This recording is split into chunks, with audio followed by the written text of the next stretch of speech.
好，咁多位家長，大家好，歡迎嚟到我哋呢個數學 upgrade 特訓班嘅課程簡介影片啊。咁咧開始嘅時候都同家長咁多位家長講一講先，點解你哋嘅數學科唔可以進步咧？好大程度就係因為咁多位家長、咁多位同學，你哋用錯咗方法去學習啊。咁我哋會提供三大配套，幫你一個暑假馬上提升你嘅數學成績嘅。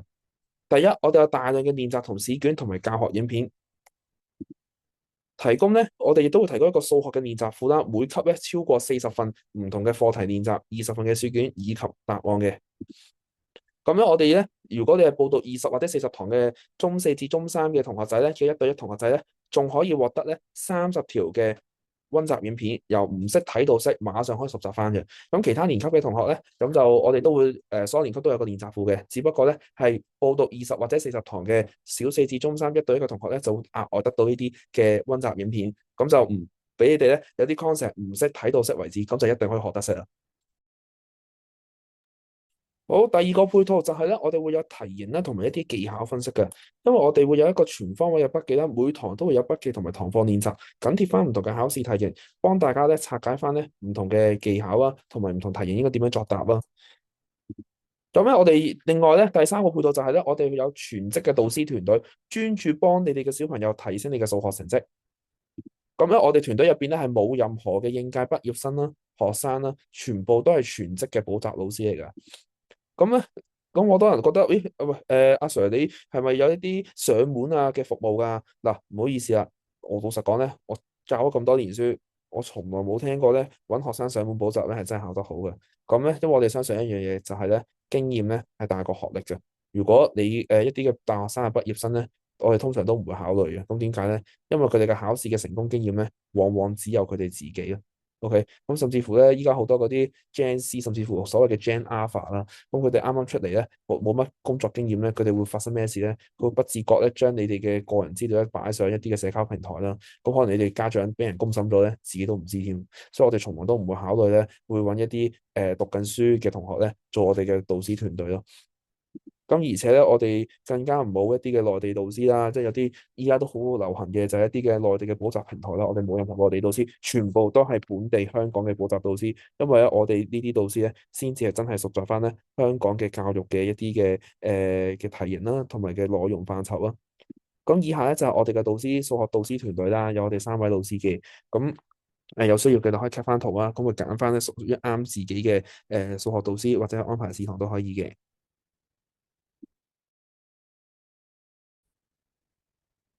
咁我哋成個上堂流程係點嘅咧？咁首先咧，我哋有個客服啦。導師啊、家長，甚至乎如果係高年級少少嘅同學仔咧，可以開個 WhatsApp group 嘅。咁入邊咧，我哋導師咧同家長咧就會跟進翻同學嘅學習進度啦。咁導師喺上堂之前咧就會大概1-2日前啦，就會 send 翻個電子版教材同埋個 Zoom link。咁咧我哋就會準時上堂噶啦。咁課堂期間咧，大概6至7成時間咧就導師去講解啦，3至4成時間咧就由同學去完成去解題啦。咁俾翻啲空間同學仔咧去做處理嘅，就唔係就咁得導師講同學講，亦都唔係同學得個造字之後導師又唔會講解嘅咁樣咯，咁就會喺兩者之間捉翻個平衡咯。咁我哋咧有設一對一嘅課堂模式啦，咁一對一就係大家互相互動嘅，咁啊有啲咩直接同導師溝通就得噶啦，咁做錯啲咩做啱啲咩，咁導師都會去指正啦，同學跟進翻啦。咁另外咧，咁除咗一對一之外咧，我哋會有小組嘅，小組嘅模式咧就係咧，因為要照顧翻咁多位同學啊，就會同翻出面嘅一啲嘅大型補習社嘅小組啦，同埋個課堂就好似嘅，就係咧導師主要去做講解啦，咁亦都會俾同學去溝通嘅，咁亦都俾同學去完成嘅。不過咧個溝通模式就唔係直接開麥啦，就係咧喺個 chat room 嗰度打翻相應嘅答案。其實個模式就有啲似大人咧去睇一啲嘅直播啊個咁樣嘅模式咯。咁就小朋友只要好簡單咁打翻啲基本嘅溝通咧，咁就已經 OK 噶啦。咁就用呢種模式去上咯。咁就個波到同學仔亦都接收到知識之餘，亦都唔會打擾到成個課堂嘅進行咯。咁如果話中學啲嘅年級嘅中學啲嘅同學仔高年級嘅，咁但係啦，喂可能透過就算一對一定係小組都好，都未必知道詳細嘅步驟嘅喎，咁點算咧？咁咧我哋就會用影相嘅模式啦，就 WhatsApp send 翻俾導師嘅，即係即時咁樣做嘅。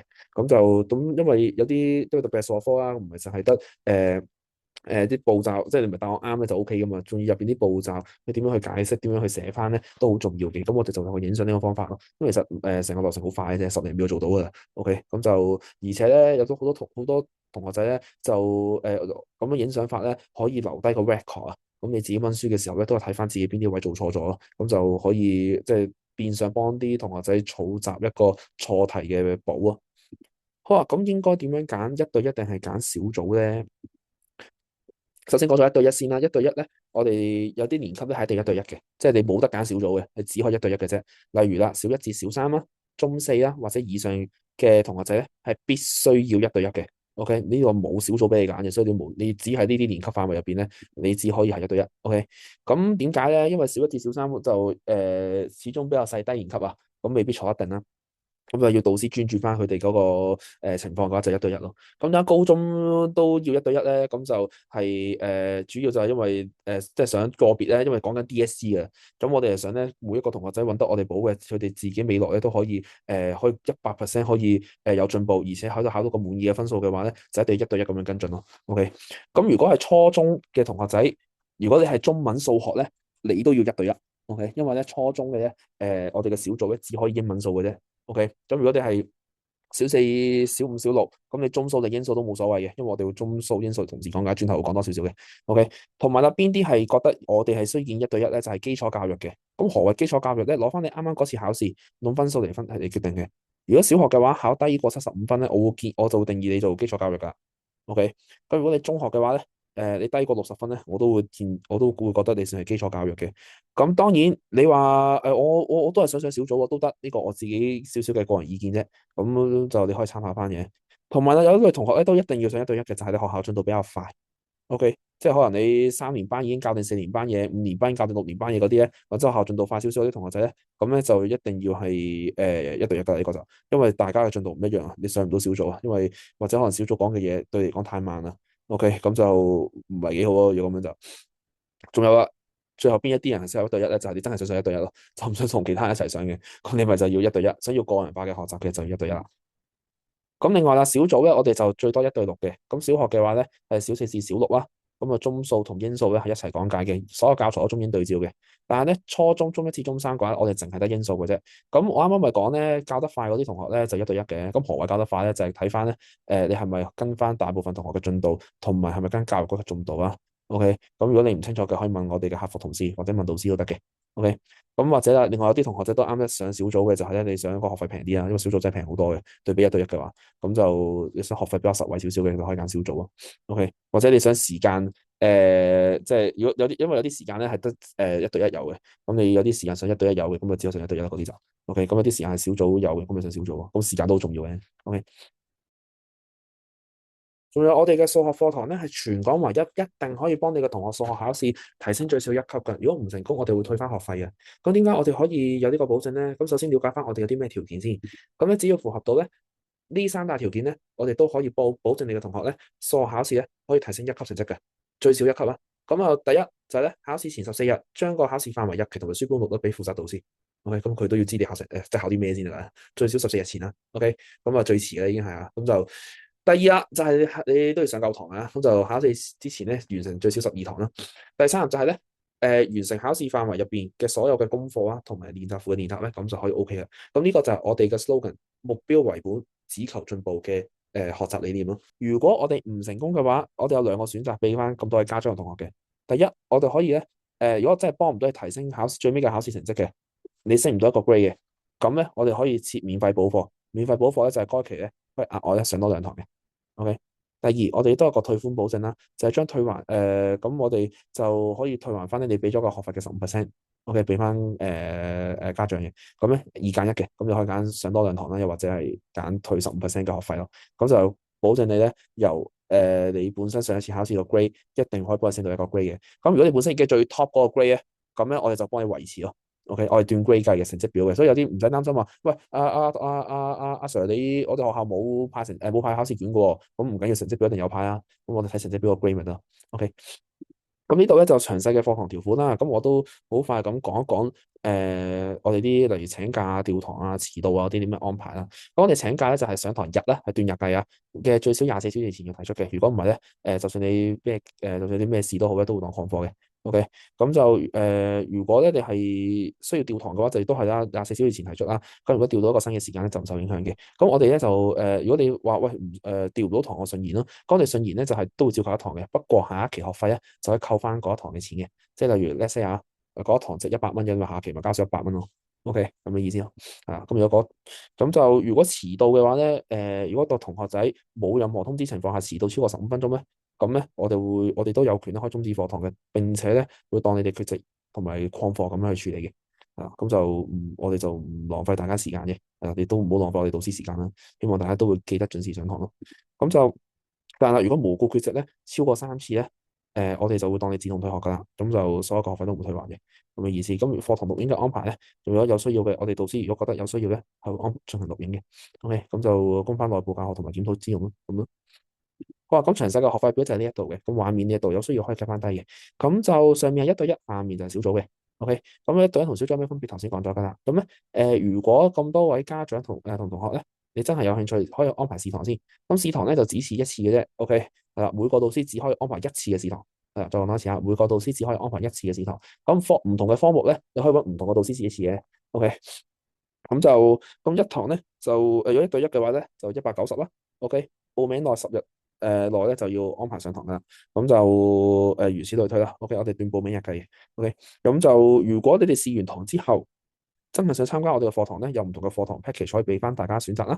攞去單堂上，你可以買 package 咁上。只不過如果你係揀12、20同埋40堂咧嘅朋友仔咧，你係可以咧如果一日內即係你試完堂後1日內去交學費咧，可以額外減多你嘅試堂學費嘅錢。即係例如咧，你12堂嘅話就3090減190咯。咁如果你係20堂嘅就4590減190咯。OK，咁點解呢個安排咧就變相免費試堂俾大家咯？即係如果你真係試完堂覺得啱嘅，就可以 free 翻你個試堂錢咯。OK，揀12、20同40先會有呢個福利嘅。咁啊，可能啲家長就問啦：咦，阿 Sir 啊，網課係咪真係得㗎？嗱，咁同咁多位家長講一講先。其實學校咧都係實體課堂嚟嘅。你嘅小朋友成績有冇進步啊？嗱，老實講嘅，學校老師都唔一定教得好嘅，有唔少家長咧都 send 翻個 WhatsApp 俾我，都話俾佢聽，佢學校嘅數老師可能教得麻麻地。OK，咁同埋我想咁多嘅家長明白一樣嘢就係，如果學校老師教得好，其實你嘅小朋友係根本唔需要任何補習，你唔會睇到呢條片，亦都唔會聽到我講任何嘢嘅。OK，你係直頭唔會 search 有關補習嘅資訊，亦都唔會將補習嘅資訊咧放喺你面前嘅。咁點解會有呢個情況出現咧？就可能學校老師或者可能你小朋友喺學校未必吸收到咯。OK，或者學校老師做得唔好咯。我希望咁多嘅家長明白呢樣嘢咯。所以其實最重要嘅係咧，我有冇一個完整嘅教學配套咧？有冇啲練習庫、課後支援或者啲溫習影片提供咧？咁我哋有嘅。咁可唔可以保證提升你嘅成績咧？甚至乎近80%嘅同學仔報讀完之後可以進步到，甚至乎有近70%嘅同學仔考試成績係攞到 A 或以上咧。我啱啱講嘅所有嘢，我哋嘅數學導師團隊全部都做到。你哋學校老師或者你依家用緊嘅補習團隊、補習老師做唔做到呢啲事情先？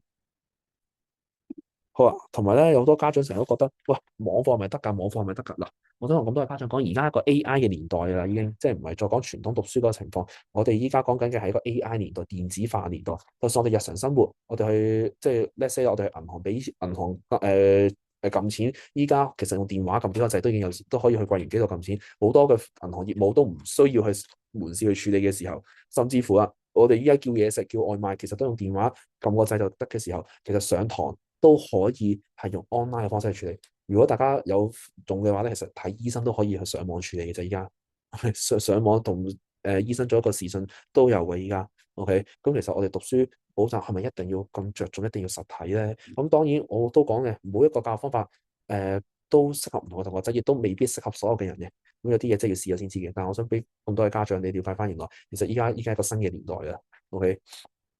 好啊，咁 so far 聽完我講啦，咁就我哋數學upgrade 特訓班，咁咧我哋唔成功咧，可以退還翻學費嘅。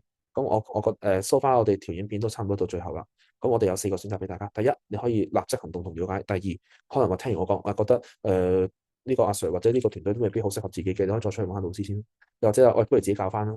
又或者不如再等下先啦。過咗個暑假，過咗個假期再決定啦。嗱，無論咩選擇都好，咁我都已經講咗要講嘅嘢啦。咁暑假就係一個最佳嘅時間咧，去改善翻上一個學期做得不足嘅地方。咁我哋亦都呢個特訓班都可以幫大家咧最少提升一個 grade。咁呢個有呢個承諾啦。咁你哋仲會咩選擇咧？如果你係揀1嘅話，咁我同大家講，咁我哋課堂見啦。拜拜。